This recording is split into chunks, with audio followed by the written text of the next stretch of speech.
दोस्तों, स्वागत है आपका मेरे YouTube चैनल मार्केट मैनिया में। आज हम इस वीडियो में केमिकल सेक्टर से जुड़े हुए कुछ शेयर्स के बारे में बात करने वाले हैं, पर उससे पहले हम केमिकल सेक्टर के बारे में समझने की कोशिश करेंगे। देखिए, पिछले 2 से 3 साल में केमिकल सेक्टर ने बहुत ग्रोथ दिखाई है। इसका प्रमुख कारण है कि एंड यूज़र प्रोसेसिंग इंडस्ट्रीज जैसे food processing, personal care, home care में स्पेशलिटी केमिकल की हिस्सेदारी बहुत ज़्यादा बढ़ी है। मतलब इन प्रोडक्ट्स में स्पेशली केमिकल की बहुत ज़्यादा डिमांड बढ़ी है और उसी की वजह से केमिकल सेक्टर्स के शेयर में बहुत ज़्यादा बढ़त देखने को मिली है। केमिकल सेक्टर में जनरली आपको 2 तरह की कंपनीज देखने को मिलती है दोस्तों। इसमें सबसे पहली कंपनी है कमोडिटी केमिकल। तो सबसे पहले बात करते हैं कमोडिटी केमिकल की, जिसको यूजुअली बल्क केमिकल भी बोला जाता है। जैसा कि नाम से ही पता चलता है कि यह वह केमिकल है जिन्हें बल्क में प्रोड्यूस किया जाता है, मतलब हाई क्वांटिटी में बनाया जाता है, क्योंकि इसका यूसेज भी ब्रॉड होता है। मतलब आप इसे एक तरह का जनरल केमिकल भी कह सकते हैं। यह bulk chemical usually raw material की तरह काम करते हैं। स्पेशलिटी केमिकल को बनाने के लिए इसके अलावा यह inorganic chemical, petrochemical, pharmaceutical, renewable energy और कई मटेरियल्स में भी बल्क केमिकल्स का यूज़ किया जाता है। मतलब इन्हें रॉ मटेरियल की तरह यूज़ किया जाता है इन प्रोडक्ट्स में। पर इसके साथ ही एक प्रॉब्लम होती है, वह है मार्जिन की।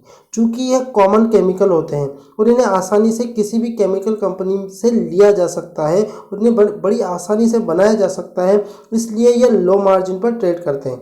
जाहिर सी बात है, जो भी चीज़ आसानी से मिलेगी उसमें कंपटीशन भी ज़्यादा होगा और इस कंपटीशन ज़्यादा होगा तो उसका इफेक्ट मार्जिन पर देखने को मिलेगा। मतलब इनमें सेल्स तो बहुत ज़्यादा होती है क्योंकि इनकी बल्क में डिमांड होती है, पर उसी के हिसाब से प्रॉफिट भी कम होता है। अगर एग्जाम्पल के तौर पे किसी कंपनी की बात की जाए तो टाटा केमिकल इसका परफेक्ट उदाहरण है। आपने नमक सुना होगा और भी कई टाटा केमिकल के प्रोडक्ट्स हैं जिनमें टाटा केमिकल का यूज़ किया जाता है, तो वो बहुत आसानी से अवेलेबल होता है। तो इस वजह से एक साधारण से केमिकल्स की कंपनी है टाटा केमिकल।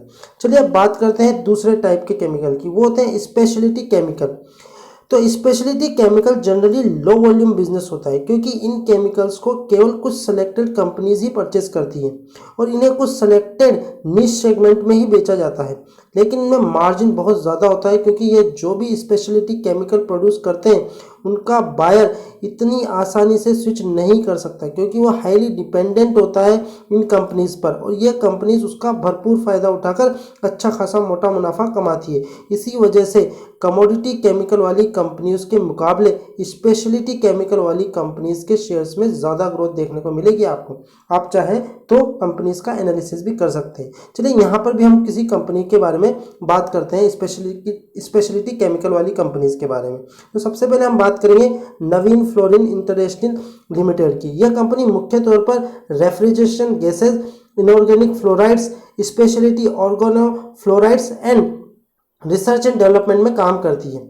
इसके करंट प्राइस की बात की जाए तो लगभग 4,274 के प्राइस पर ये अभी ट्रेड कर रहा है और अगर आप गौर से देखोगे तो 2007 से लेकर 2009 तक कंपनी ने 900% से ज़्यादा के रिटर्न अपने निवेशकों को बनाकर दिया है।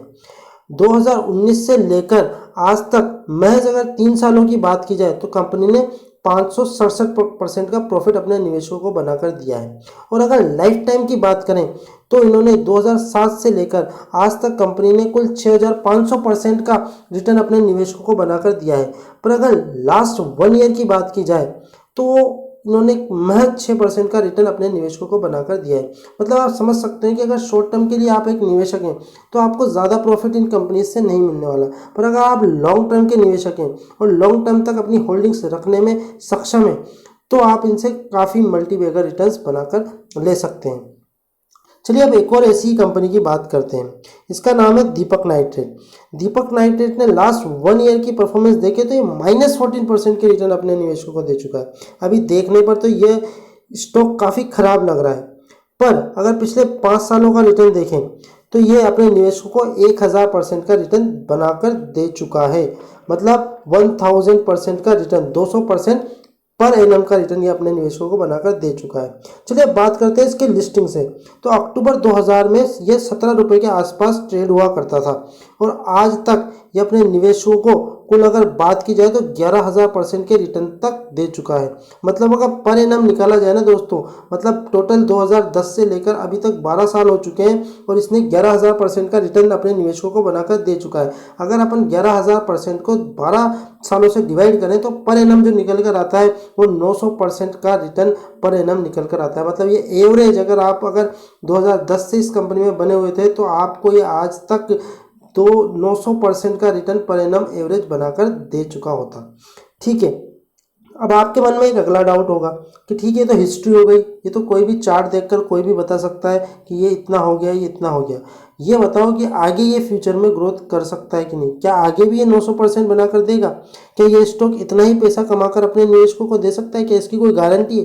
तो इसे देखिए, गारंटी के हिसाब से अगर बात की जाए तो कोई भी स्टॉक मार्केट में गारंटी तो किसी भी चीज़ की नहीं दे सकता, पर हम कोशिश कर सकते हैं कि इसके फ्यूचर प्रोस्पेक्ट्स क्या हैं। तो इसे समझने के लिए हम केमिकल सेक्टर की ग्रोथ को समझने की कोशिश करेंगे, क्योंकि अगर सेक्टर ग्रोथ करेगा तो कंपनी के भी ग्रोथ के चांसेस बढ़ने ही वाले।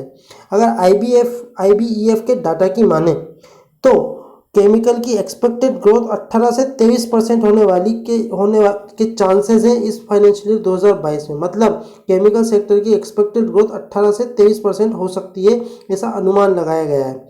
और इस डिमांड को फुलफिल करने के लिए इंडियन केमिकल इंडस्ट्रीज लगातार अपनी कैपेसिटी का भी एक्सपांशन कर रही है।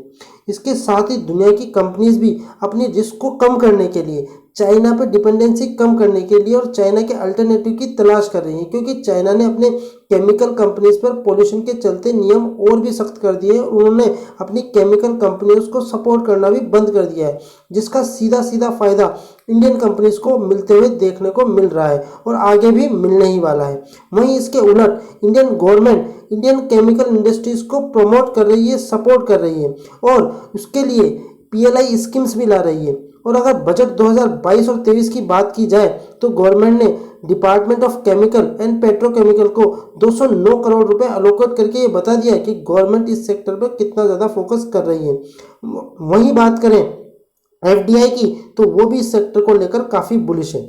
केमिकल सेक्टर में अगर FDI के इन्वेस्टमेंट की बात करें तो इस सेक्टर में गवर्नमेंट ने 100% FDI को अलाउ कर रखा है और अप्रैल 2000 से लेकर के दिसंबर 2021 तक FDI का इनफ्लो इस सेक्टर में 19 बिलियन तक पहुंच चुका है, जो कि टोटल FDI के इनफ्लो का महज 9% है। तो आप इस बात से अंदाजा लगा सकते हैं कि इस सेक्टर में FDI के आने के और इसमें कितने अधिक चांसेस हैं। मतलब अभी केवल 9% FDI का इन्वेस्टमेंट इस केमिकल सेक्टर्स में हो रखा है। अगर इस सेक्टर की ओवरऑल ग्रोथ की बात की जाए तो केमिकल सेक्टर की पर एनम की ग्रोथ 9.3% CAGR की रेट से बढ़ रहा है और यह उम्मीद जताई जा रही है कि आगे भी बढ़ने वाला है। सेक्टर जहां 2021 में 212 बिलियन का मार्केट साइज रखता है, इसे बढ़ा करके फाइनेंशियल ईयर 2025 तक दोस्तों $300 बिलियन बनाने का टारगेट गवर्नमेंट ने सेट कर रखा है। तो इससे आप समझ सकते हैं कि इस सेक्टर में ग्रोथ का कितना पोटेंशियल अभी बाकी है। तो आप चाहें तो अपना खुद का भी एनालिसिस कर सकते हैं और किसी भी केमिकल स्टॉक्स का आप एनालिसिस कर सकते हैं अपने लेवल पर। मैं आपको ये बिल्कुल रिकमेंड नहीं कर रहा कि आपको ब्लाइंडली फॉलो करके किसी भी केमिकल स्टॉक्स में पैसा लगाना चाहिए, पर मैं आपको ये ज़रूर कहूँगा कि अभी किसी सेक्टर में सबसे ज़्यादा ग्रोथ के चांसेस हैं तो वो केमिकल सेक्टर है। और केमिकल सेक्टर की ज़्यादातर कंपनियां बहुत अच्छी होती हैं, कारण क्योंकि इनके लाइसेंस, इनके रेगुलेटरी अप्रूवल्स बहुत ज़्यादा टफ होते हैं। कोई भी एरा गेरा व्यक्ति किसी भी बिजनेस में नहीं जा सकता, किसी भी केमिकल के बिजनेस में नहीं जा सकता, उसको बहुत ज़्यादा एफर्ट्स की ज़रूरत है। तो केमिकल्स की जो ज़्यादातर कंपनीज होती हैं वो बहुत ही स्ट्रगल से ऊपर उठती हैं। तो मैं आपको बस इस वीडियो में यही बताना चाहता हूँ कि केमिकल सेक्टर पे आप फोकस कर सकते हैं, इनके शेयर्स पे आप फोकस कर सकते हैं, अपने पोर्टफोलियो में कुछ शेयर्स इसके भी रख सकते हैं और आप अपना एनालिसिस ज़रूर करें। और अगर आपको वीडियो पसंद आई हो तो वीडियो को लाइक एंड सब्सक्राइब करना ना भूलें। Thanks for watching.